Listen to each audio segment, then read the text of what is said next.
मेरा सवाल ये है, क्या पाकिस्तान क्रिकेट बोर्ड कोर्ट में जा सकता है? कोर्ट में किस सूरत में क्या हम कोर्ट में ये फाइल दायर कर सकते हैं? सूर्य कुमार यादव तो पूरा मतलब यानी वो पॉलिटिक्स लेके आया ग्राउंड के अंदर। ये तो है पाकिस्तानी की एक लाहौरी का दिमाग। ये साइंस, जो साइंसदान है, बड़े बड़े साइंटिस्ट हैं, वैज्ञानिक हैं, उनको स्टडी करना चाहिए किसी लाहौरी का दिमाग निकाल के। वो तो प्रेस कॉन्फ्रेंस में पूरी मतलब यानी वो अपनी गवर्नमेंट की बातें कर रहा है। मतलब ये कहते हैं तो उस जैसे बंदे के लिए 30%, इसको कम से कम 30 मैच बैन होने चाहिए थे इसको इतना बड़ा बैन लगना चाहिए। कहते हैं कि वो तो जय शाह बचा गया। दो मुल्कों के हालात जैसे भी हो, ठीक है ना। अब हमने तो जंग जीती हुई थी, क्या हमने, चलो हम तीनों मैच हार गए, एशिया कप में हार गए, और कैसे हैं ये लोग के ट्रॉफी जीत के फिर हार गए, यानी ट्रॉफी के दूसरे लोग भी कह रहे हैं कि जब से ये जय शाह आया या इनके लोग आए हैं, ये पॉलिटिक्स करना शुरू कर दिया। सूर्य कुमार यादव ने एक बयान दिया, उसको जो पोलिटिसाइज बयान दिया, वो तो ऑब्वियसली डॉक्यूमेंट्री है ना, जो वीडियो के ऊपर है, लाइव किया उसने। यार इसका दिमाग है क्या? अगर कुछ बाय द वे मिलता है अंदर, तो अगर खोखला है तो कुछ नहीं पता, लेकिन अगर मिलता है थोड़ा बहुत छोटा खुरचन मिलती है दिमाग के, तो उसको स्टडी करना चाहिए यार, पेट्री डिश में डाल के कि यार अंपायरों को खरीद रहे हैं, उसको खरीद रहे हैं। अंपायर ने खुद बोला, मैच रेफरी ने खुद बोल दिया, तो फिर वही तो उसकी वजह से बच गया है। आप पता लग रहा है कि गोलमाल चल रहा है, कोई मतलब पर्दे के पीछे कहानियां। आगे इवेंट आने वाला है। पाकिस्तान अगर अगला वर्ल्ड कप जो इंडिया में हो रहा है अगले साल की फरवरी मार्च में, वो पाकिस्तान जीत जाता है, वर्ल्ड कप जीत जाता है पाकिस्तान, फिर क्या होगा? फिर यही सीन होगा। फिर क्या होगा? अगर आपने जेंटलमैन गेम को दागदार नहीं करना, काला काला नहीं करना, तो ऐसी चीजों को आप फिर ना एक तराजू लेके आना चाहिए। जय शाह साहब, लेकिन पाकिस्तान तो लेगा ना ट्रॉफी, पाकिस्तान को क्या एतराज नहीं, पाकिस्तान तो, लेकिन पाकिस्तान कहेगा श्रीलंका में आके हमें ट्रॉफी दो। नहीं, श्रीलंका में आके हमें ट्रॉफी तो सही, ये तो कहेगा। देखिए हम हर वो काम करेंगे जो वो इंडियन है। हाँ, ये भी तो है। ठीक है, वो Pakistan, you can not expect moral character out of these 11 clowns. मेरे हाथ में होता ना, मैं चेयरमैन होता, मैं तो 30 मैच से बैन इसको काम ही नहीं करता। मैं सही बता रहा हूँ, मैं तो इसको बोलता 30 मैच जो ना, जाओ फर्स्ट क्लास क्रिकेट खेलो अपने जाके। बल्कि who are currently wearing the Pakistani jersey, you cannot expect moral character from them. ये लाहौरीज, आप इनसे क्या एक्सपेक्ट? एथिक्स, मोरालिटी, ये तो कुछ फर्स्ट क्लास भी नहीं। इन 25-30 मैचेस के अंदर पूरी दुनिया की क्रिकेट के ऊपर बैन कर देता है इसके में। आप क्लब क्रिकेट तक भी नहीं खेल सकते, घर के अंदर खेलो बस, उसके अलावा तुम्हारी कोई क्रिकेट। आपके अपने YouTube channel the cricket legacy पर। तो जैसा कि आपने आज की हमारे इस वीडियो में देखा होगा कि ICC ने ऑफिशियली कंफर्म कर दिया है कि मोहम्मद हारिस रऊफ को चार्जेस लगा दिए गए हैं और 2 मैचेस के लिए बैन लगा दिया गया है। जो जेस्चर उन्होंने एशिया कप में दिखाया था इंडियन क्राउड को, और ऑन द फील्ड जो भी फाइट हुई अभिषेक और शुभमन गिल के दरमियान हारिस रऊफ के साथ, उसको लेकर, तो आपको क्या लगता है? जीतो, आपका राइट है, और हम आपको मुबारकबाद दे रहे हैं कि इंडिया वेल डन, आपने 3-0 पाकिस्तान को मारा है। तो मसला ये है कि आपको ट्रॉफी लेनी चाहिए थी। अब आप तल्ले मिलते कर रहे हैं। आप सुना कि 5 या 6 नवंबर को ICC का इजलास हो रहा है, उसके अंदर ये क्वेश्चन उठाया जाए, भाई ICC में एशिया कप का क्यों तज़किरा हो? ये ACC का टूर्नामेंट है, ICC का टूर्नामेंट नहीं है। पहली बात तो ये है कि ICC ने इतने दिन इंतजार क्यों किया हारिस रऊफ को जुर्माना करने का, और जानबूझ के हारिस रऊफ को 2 मुख्तलिफ मैचेस के अंदर 2-2 डीमेरिट पॉइंट दे के, तो उसके 4 डीमेरिट पॉइंट करके उसको 2 मैचेस के लिए सस्पेंड करने का फैसला किया गया। हालांकि हारिस रऊफ ने जो इशारे किए थे वो किए थे 21 वाले मैच के अंदर। 28 को जब फाइनल जाके हुआ तो उन्होंने फिर हारिस रऊफ के ऊपर फाइनल मैच में भी 2 डीमेरिट पॉइंट लगाए, वहां पर भी उसके ऊपर 30% जुर्माना आयद किया। और 2 मैचेस को मिला के, क्योंकि अगर आपके 24 महीने के अंदर 4 डीमेरिट पॉइंट होते हैं तो आपको मैच फीस का जुर्माना भी ज्यादा होता है और आपके ऊपर 2 मैचेस की पाबंदी भी लगती है। तो जय शाह साहब और उसकी ICC की टीम ने बड़ा जानबूझ के, बड़े ध्यान के साथ हारिस रऊफ को टारगेट किया, और टारगेट भी तब जाके किया जब पाकिस्तान साउथ अफ्रीका के खिलाफ वनडे सीरीज शुरू करने जा रहा था और हारिस रऊफ की सिलेक्शन हुई थी। सूर्य कुमार यादव तो पूरा मतलब यानी वो पॉलिटिक्स लेके आया ग्राउंड के अंदर।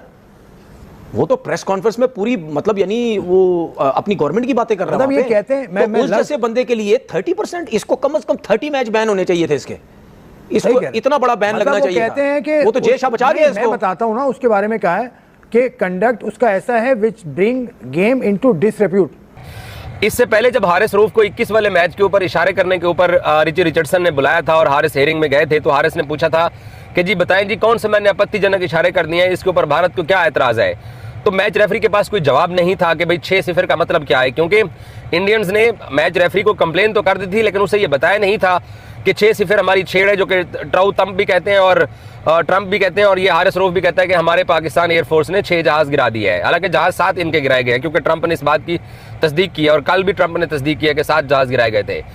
तो हारिस रऊफ पूछता रहा बार बार कि भाई मुझे बताइए मेरा जुर्म क्या है, मैंने जो किया है उसके ऊपर किसी को एतराज जो है वो दरअसल एतराज क्या है। यार गेम को खराब करने वाला वो दानिश कनेरिया जिसके ऊपर लाइव बैन लगा है, हाँ। उसका जो केस रखा हुआ है ईसीबी की वेबसाइट पे, उसमें लिखा है, उसमें भी इसी तरह के जुमले लिखे हुए हैं कि उसने गेम की साख को मुतासिर किया। तो साख को मुतासिर तो भाई ने भी किया था। नहीं, ये अगर जेशा नहीं होता ना, इसको तो बैन थे लंबे चौड़े, ये तो जेशा बचा गया उसको। और हम अब नहीं कह रहे भाई, दुनिया के दूसरे लोग भी कह रहे हैं कि जब से ये जेशा आया या इनके लोग आए हैं, ये पॉलिटिक्स करना शुरू कर दी है। अंपायरों को खरीद रहे हैं, उसको खरीद रहे हैं, उसको खरीद रहे हैं। अंपायर ने खुद बोला, मैच रेफरी ने खुद बोल दिया, बिल्कुल। तो फिर ये तो उसकी वजह से बच गया है। ये तो मेरे हाथ में होता ना, मैं चेयरमैन होता, मैं तो 30 मैच से बैन इसको काम ही नहीं करता। मैं सही बता रहा हूँ। बुमराह इंडियन है, हाँ ये भी तो है। ठीक है, वो Pakistan. You can not expect moral character out of these 11 clowns who are currently wearing the Pakistani jersey. You cannot expect moral character from them. They are Lahoris. आप इनसे क्या एक्सपेक्ट? एथिक्स, मोरालिटी, ये तो कुछ है ही नहीं।